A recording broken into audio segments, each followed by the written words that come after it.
friends. Are you looking for a new podcast? Maybe something you can share with your littles? Something that has some storytelling in it? Well, then look no further. We have Storytime with Philip and Mommy, where my son and I sit and discuss all the great books that you might love while we read them. So, little golden books, Berenstain Bears, and even the new classics like Bluey. We sit down, we read, we discuss, and we have so much fun doing it. Come and join us. Subscribe wherever you get your podcasts.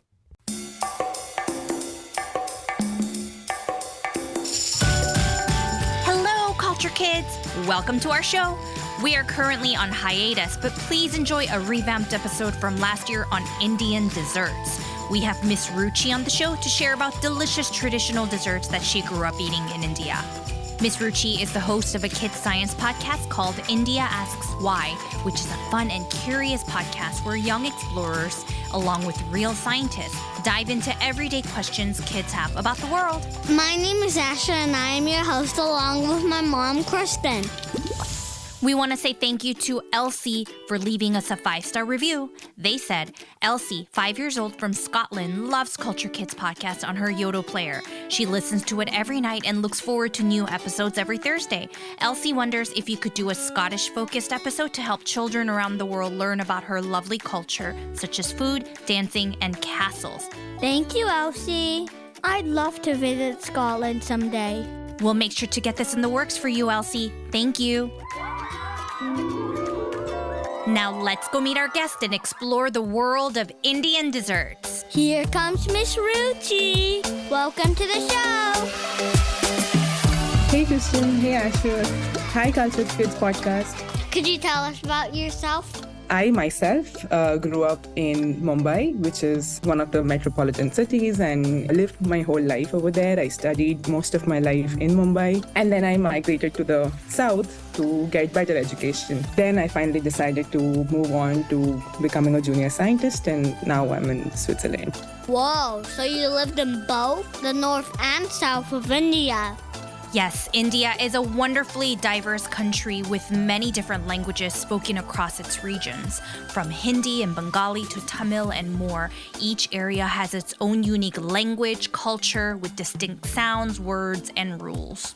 But is there one language that everyone will know? What would that be? Again, we have such a cultural mix, so there is no one dominant language as such. Depending on which region they are from, they might know more than 2 languages for sure. Is English a language in India? I speak English.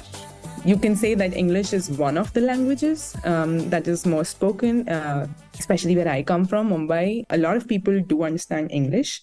So sometimes it's actually easier to approach somebody in English. Like you might find everyone using a few English words here and there.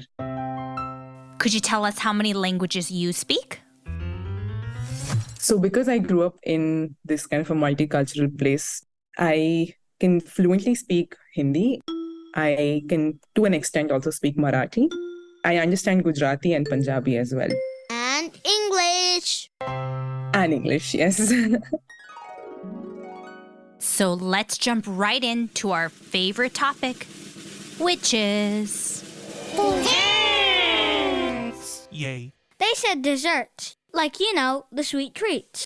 Yep, since each region in India is so unique and diverse, do the desserts vary as well? What kind of flavors can you find? The flavors actually vary a lot when you go from the north to the south.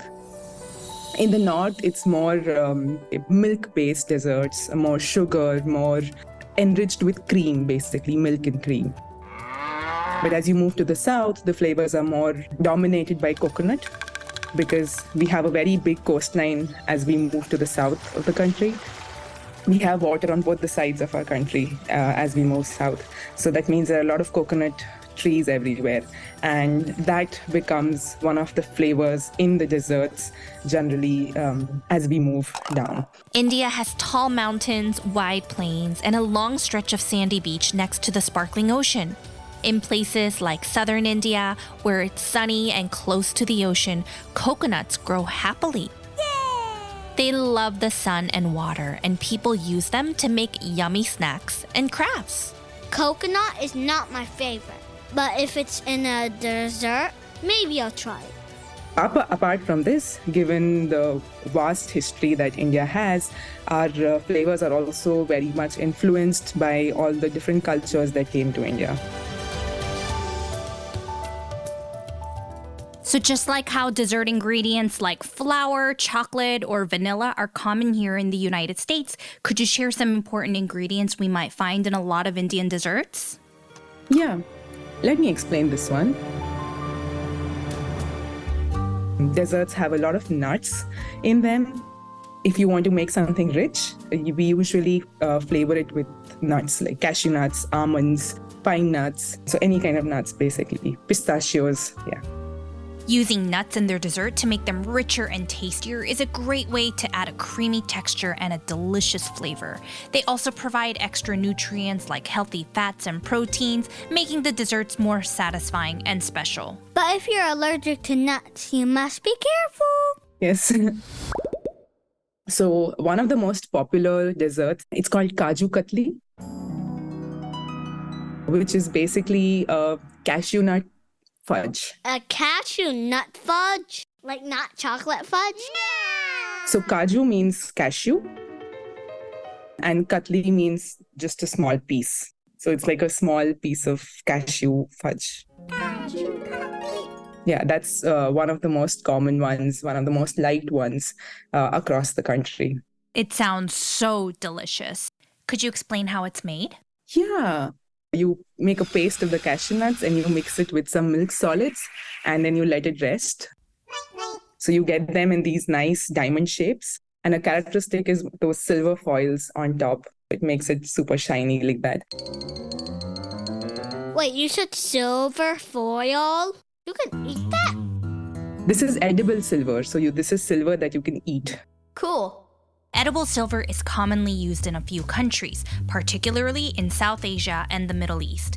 It is a very thin sheet of silver that's used to add a shiny and decorative touch to certain foods like desserts. Silver and shiny. I wonder what it tastes like. It's not the same silver you find in jewelry. It's a fun way to make food look extra cool. Yeah, it's super thin. It's super, super thin. Like if you touch it, it sort of goes away. So it's that thin. Sounds fancy. Yep. And to our listeners, have you seen a silver and shiny dessert before? What do you think it'll taste like?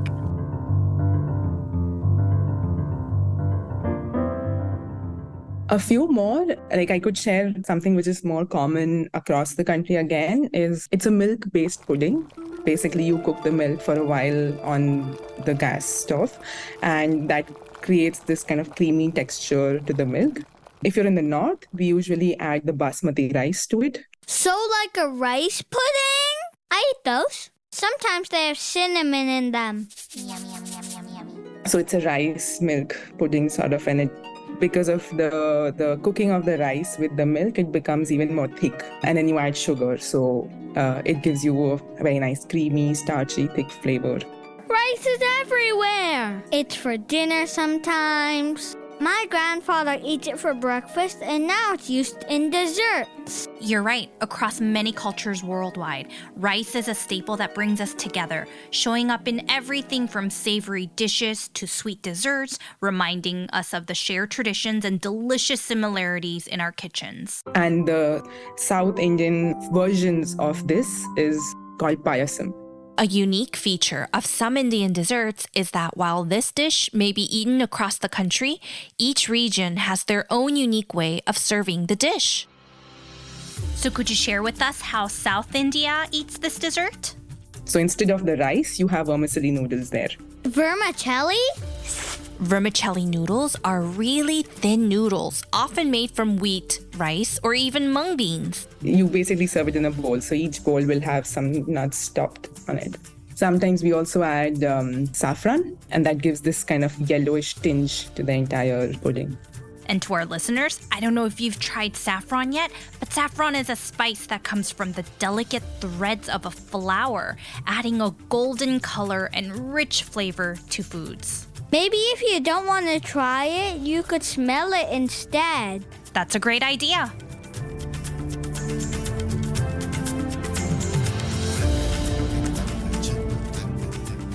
So I have to ask, A very popular sweet drink in Indian restaurants in America is called mango lassi. It is very sweet, thick, creamy, and of course, delicious. Yippee! Could you tell us more about this drink? Is it considered a dessert or a drink? Yes, it's not a dessert as such. And it's more seasonal. So it's usually in the summer months when we have the mangoes in season. All over the country, actually. You can find mango-based desserts everywhere in the summer seasons. Lassi is very focused to this one state called Punjab in the north. Mainly comes from there. So do you get mango lassi with your food? So usually in India, we don't have a drink along with food.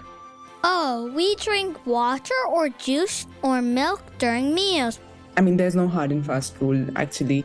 If you feel like it, you can also serve desserts with the main course, because there is no course segregation in Indian foods. We usually have everything served at the same time. Course segregation is when you eat different parts of your meal one after the other, like a yummy parade.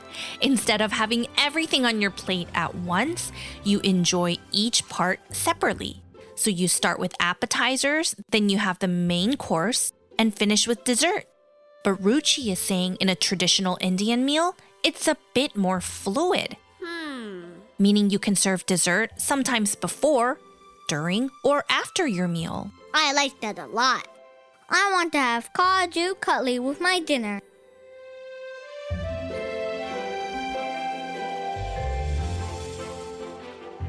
Are there any desserts eaten during special occasions in India? Many people here eat sugar cookies for Christmas. Santa likes them. Reindeers get carrots.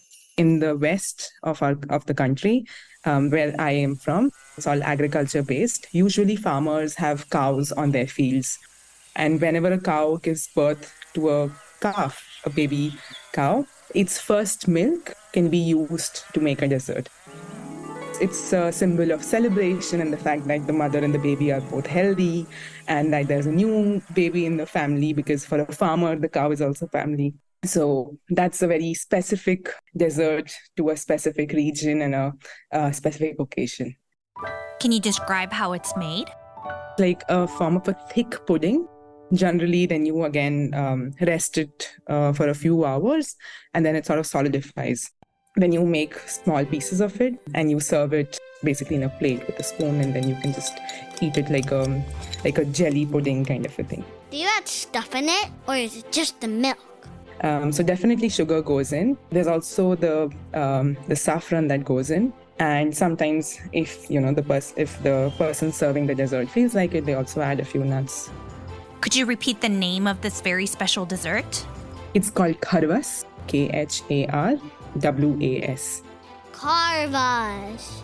This sounds like a very fascinating and special way to celebrate the birth of the baby cow and bring good luck and blessings to the whole family.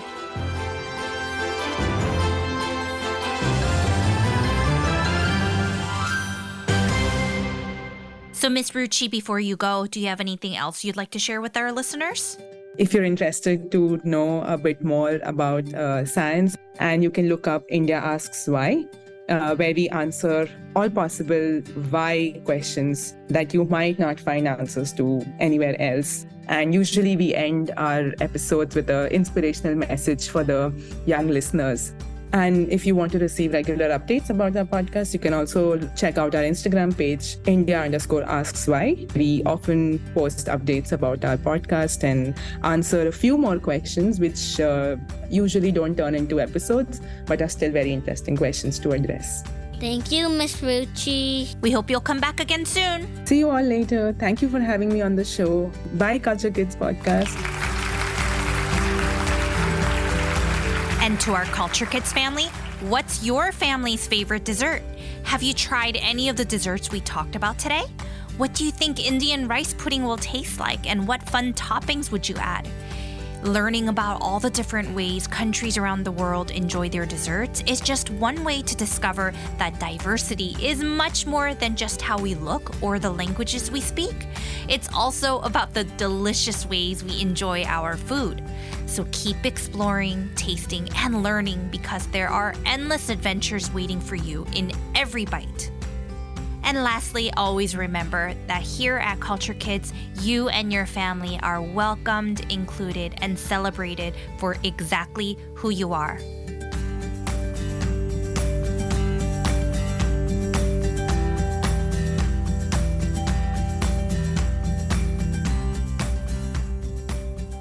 We never end our episode without some jokes. Yay! What's an astronaut's favorite candy? What? Marshmallow. Get it? Like Mars, but Mars marshmallow. Yes, always love space jokes here. Mommy's turn. Okay. What's a vampire's favorite fruit? What? A blood orange! I get it. Halloween is a while away, but it's kind of coming up. So I like that one. Thanks for joining us today. Though we are on hiatus, please keep in touch and email us at hello@culturekidsmedia.com and send us our shout-outs. We will be releasing a few more revamped episodes this month, but please hit subscribe and leave us a 5-star rating to let us know where you want to travel next. Till next time.